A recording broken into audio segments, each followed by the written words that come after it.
Today I'm going to walk you through 8 assets that silently destroy retirement wealth. These are the purchases that wealthy retirees refuse to make because they understand something most people don't. Building real wealth in retirement isn't about accumulating more stuff. It's about knowing what to avoid. The gap between rich retirees and everyone else isn't just about earning more or saving harder. It's about the things they deliberately choose not to buy. My name is Dre, and in this video, I'm going to break down each one of these 8 wealth-draining assets so you can stop making the purchases that keep the middle class stuck and start thinking the way truly wealthy retirees do. Before we get into the list, we need to talk about the lens we're looking through, because the way most people picture a wealthy retirement is completely different from how the actually wealthy live theirs. The average person imagines retirement as a reward: a big lake house, a fancy car in the driveway, some exotic-sounding investment that makes you sound impressive at dinner. But real wealth in retirement is built on 3 principles. Liquidity, meaning you can access your money when you need it. Simplicity, meaning your financial life doesn't require a second career to manage. And cash flow, meaning your assets are putting money into your pocket, not pulling it out. Wealthy retirees understand that complexity is the enemy of a peaceful retirement. If something you own requires constant attention, phone calls, and surprise expenses while you're supposed to be enjoying your life, that's not an asset. That's a part-time job you didn't sign up for. Every dollar locked inside a deadweight purchase is a dollar that could be compounding in the market. While the middle class chases symbols of success, wealthy retirees are quietly buying something far more valuable: freedom. So let's start with the most obvious offender. Asset number 1 is timeshares. This might be the single worst financial product ever marketed to retirees. The depreciation on a timeshare is brutal. Most will lose somewhere between 50 and 70% of their value the instant you put your signature on that dotted line. And if you try to offload one on the resale market, good luck. You'll find people listing their timeshares online for literally $1, just to escape the never-ending maintenance fees that follow you year after year. Wealthy retirees see timeshares for what they are: a permanent financial obligation disguised as a luxury vacation. Asset number 2, recreational properties. The dream cabin in the mountains or the cozy condo on the shore. It sounds wonderful in theory. You picture yourself spending every other weekend out there, making memories. But the reality is, you visit maybe 2 or 3 times a year. Meanwhile, the property taxes keep coming. The insurance premiums keep coming.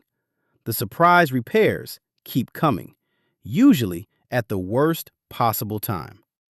Now, think about the opportunity cost. Let's say you have $500,000 sitting in that lakeside property you barely use. If that same $500,000 were invested in a simple diversified portfolio returning around 7% annually, that's roughly $35,000 a year working for your retirement. With $35,000 in cash, you could book yourself into a world-class resort, enjoy every minute of it, and when you leave, you don't have to worry about a leaking pipe or an overgrown yard. Wealthy retirees would rather rent the luxury experience and keep their capital liquid and productive. Asset number 3 is whole life insurance used as an investment. Let me be clear here. Having proper insurance coverage is absolutely important. The problem starts when people try to turn an insurance product into a wealth-building vehicle. It's like trying to use a lawnmower as a snowblower. Technically, you could try, but the results are going to be disappointing and expensive.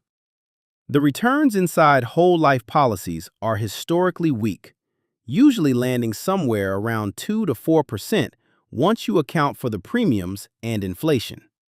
On top of that, the internal fees can eat up another 2 to 3% annually.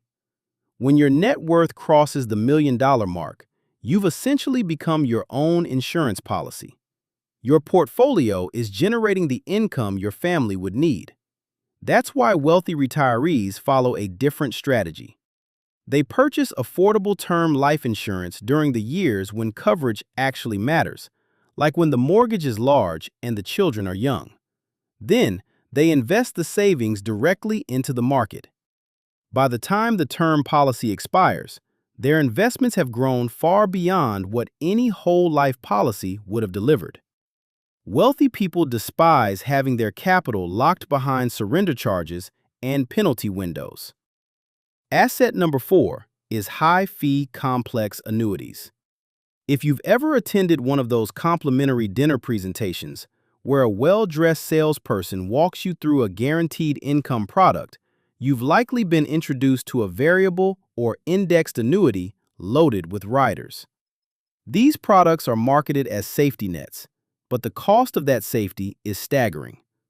When you add up the mortality charges, administrative fees, and rider costs, total annual expenses can easily exceed 3 or even 4%. Run the numbers on that. If the broader market returns 8% in a given year and the annuity company absorbs 4% in fees, you've just handed over half of your growth. That's not a partnership working in your favor. And then there are the surrender penalties. Want to access your own money within the first 7 to 10 years? That could cost you 10% or more. Wealthy retirees prize flexibility above almost everything else.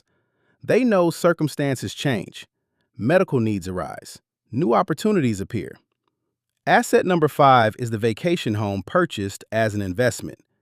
We already covered recreational properties, but this deserves its own spotlight because so many high net worth couples fall into this specific trap. The logic usually goes something like this. We'll buy a beautiful place somewhere warm, spend a month there each winter, and it'll be a wonderful asset to leave to the kids someday.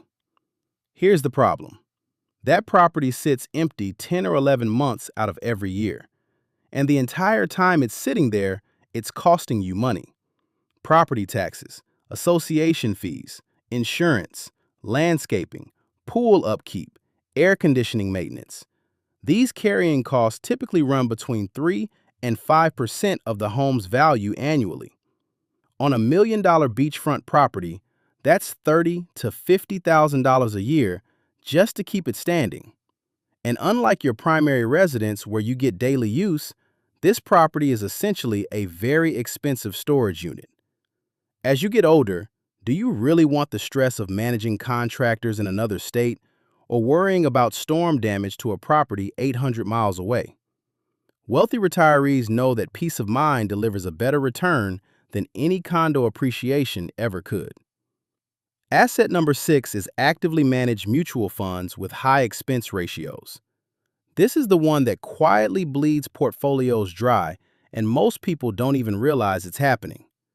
These are funds where a professional manager picks individual stocks, trying to outperform the market. For that service, they charge expense ratios of 1%, 1.5%, sometimes even 2%. Here's the statistic that should change your entire investment approach. Over any 15-year period, roughly 90% of these active fund managers fail to beat their benchmark index. So you're paying 10 to 20 times more in fees for performance that is statistically likely to be worse than a simple, low-cost index fund. Now compound that over a full retirement. On a $2 million portfolio, an extra 1% in annual fees means $20,000 leaving your account every single year. Over 20 years with compounding, that could easily add up to $500,000 in lost wealth. Wealthy retirees refuse to subsidize underperformance. They gravitate toward low-cost, tax-efficient index funds and ETFs. They control the one variable that is entirely within their power, the cost of investing. Asset number 7 is luxury vehicle leases. This one catches people off guard because we tend to associate wealth with expensive cars. But study after study on actual millionaires reveals a very different picture. The fastest way to incinerate capital is to lease a brand new luxury car or trade in for a new one every couple of years. A new luxury vehicle typically loses around 20% of its value the moment it leaves the dealership. Over 3 years, that depreciation can reach 50 to 60%. And if you're leasing, every monthly payment builds exactly zero equity. You're renting a status symbol. Financially savvy retirees understand that a vehicle is a tool for transportation, nothing more. Many of them drive premium brands, but they buy certified pre-owned models and let someone else absorb that devastating first-year depreciation. Or they purchase new and drive the same car for a decade. The difference between a $1,200 monthly lease payment and a fully paid-off vehicle is $14,400 a year in freed-up cash flow. That's a luxury vacation every year or a fully funded education account for a grandchild. Wealthy retirees choose experiences and financial security over the scent of fresh leather. Asset number 8 is collectibles purchased as core investments. Classic automobiles, rare vintages, fine art, sports memorabilia. These are beloved hobbies, and there's nothing wrong with enjoying them. The mistake is treating them as pillars of your retirement plan. The fundamental problem is liquidity. Selling collectibles requires finding a willing buyer, paying auction house commissions, covering shipping and insurance, and navigating authentication headaches. On top of all that, the ongoing storage and maintenance costs are significant. Climate-controlled wine storage, insured art collections, heated garages for classic cars. Wealthy retirees enjoy these things purely as hobbies and never mistake them for reliable retirement assets. Their actual retirement income comes from liquid, productive investments like diversified stock portfolios, bond allocations, and well-structured real estate. So if wealthy retirees aren't buying these 8 assets, what exactly are they doing? They follow a framework built around 3 priorities. First, income over ego. They focus on assets that produce predictable cash flow, dividend stocks, bond interest, and truly passive real estate income. Second, liquidity above everything. They make sure a meaningful portion of their net worth can be accessed within a day or two. Knowing you can handle any financial surprise without scrambling to sell something at a loss is the ultimate retirement comfort.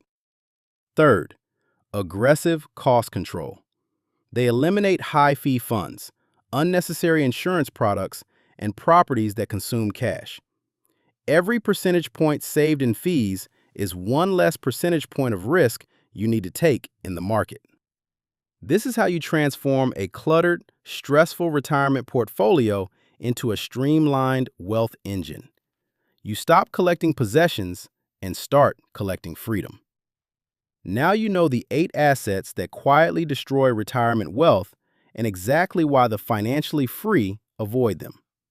If this breakdown helps shift your perspective on retirement investing, hit that subscribe button so you don't miss the next video where we go even deeper into building real wealth. I'll see you there.